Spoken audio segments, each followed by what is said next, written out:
মেহেরপুর সদর উপজেলার শ্যামপুর ইউনিয়নের আলমপুর গ্রামে ঈদের পর অনুষ্ঠিত হয়েছে সর্বজনীন ঈদ আনন্দ ও গ্রামীণ খেলাধুলার উৎসব। খেলাধুলায় বাড়ে বল, মাদক ছেড়ে খেলতে চল, এই স্লোগানকে সামনে রেখে বিকেল থেকে সন্ধ্যা পর্যন্ত আলমপুর ফুটবল মাঠে জমে ওঠে এই উৎসব। ঈদের আনন্দ ভাগাভাগি করে নিতে মাঠে ভিড় করেন শত শত মানুষ। শিশু কিশোরদের পাশাপাশি বয়স্কদের অংশগ্রহণও ছিল চোখে পড়ার মতো। সকলে মিলে গড়ে তুলেছেন এক প্রাণবন্ত উৎসবের পরিবেশ। আয়োজনে ছিল ঐতিহ্যবাহী দড়ি টানাটানি, চেয়ার খেলা, বল নিক্ষেপ, কাদামাটির ফুটবল ও দৌড় প্রতিযোগিতা। এসব খেলা উপভোগ করতে পরিবারের সদস্যদের নিয়ে মাঠে হাজির হন অনেকে।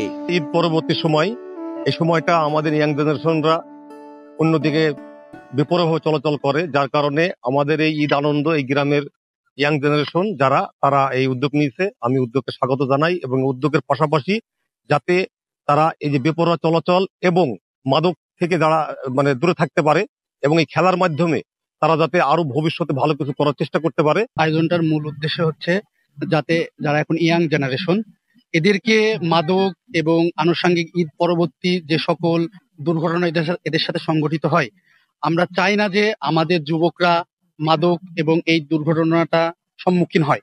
আয়োজকরা জানান, মোবাইল আর খারাপ সঙ্গের কারণে এখনকার তরুণরা বিপথে যাচ্ছে। খেলাধুলার মধ্য দিয়ে তারা যদি মাঠে আসে তাহলে ইতিবাচক একটা পরিবেশ তৈরি হবে।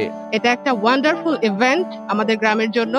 আমাদের যে ইয়াংস্টার্স গুলো আছে, ইয়াং পার্সন গুলো আছে, তারা এই ইভেন্টটাকে আয়োজন করেছে এবং এটার মধ্যে শুধু তাদের ডেডিকেশন, শুধুমাত্র টাকা ইনক্লুডেড না, এখানে তাদের ডেডিকেশন, তাদের পরিশ্রম সবকিছু মিলিয়ে এমন একটা ইভেন্ট আয়োজন করেছে।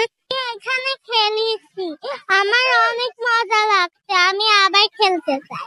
বয়স্করা জানান, এই খেলা দেখে তাদের ছেলেবেলার স্মৃতি মনে পড়ে গেছে। স্থানীয়রা মনে করেন, এই ধরনের আয়োজন তরুণ সমাজকে মাদক ও অপসংস্কৃতি থেকে দূরে রাখতে পারে এবং একই সঙ্গে পারিবারিক ও সামাজিক বন্ধনও দৃঢ় করে। উৎসবে দর্শকেরা জানান, এমন আয়োজন শুধু আলমপুরে নয়, মেহেরপুরের প্রতিটি গ্রামে ছড়িয়ে পড়ুক। এই খেলা আমাদের দেখতে ভালো লাগছে, ছোটবেলাকার কথা মনে পড়ছে, কিংবা এই খেলা দেখে আমরা খুব আনন্দ ভোগ করছি। আমি এই খেলায় অংশগ্রহণ করেছি এবং আমি এই খেলায় পুরস্কৃত হয়েছি। আমার খুব ভালো লেগেছে। আমি চাই এই খেলাটি প্রতি বছরই হোক। একটি মাঠ, কিছু খেলা আর অসংখ্য হাসিমুখ যেন বলে দিল, আনন্দ মানেই শুধু উৎসব নয়, হতে পারে সমাজ গঠনের হাতিয়ারও।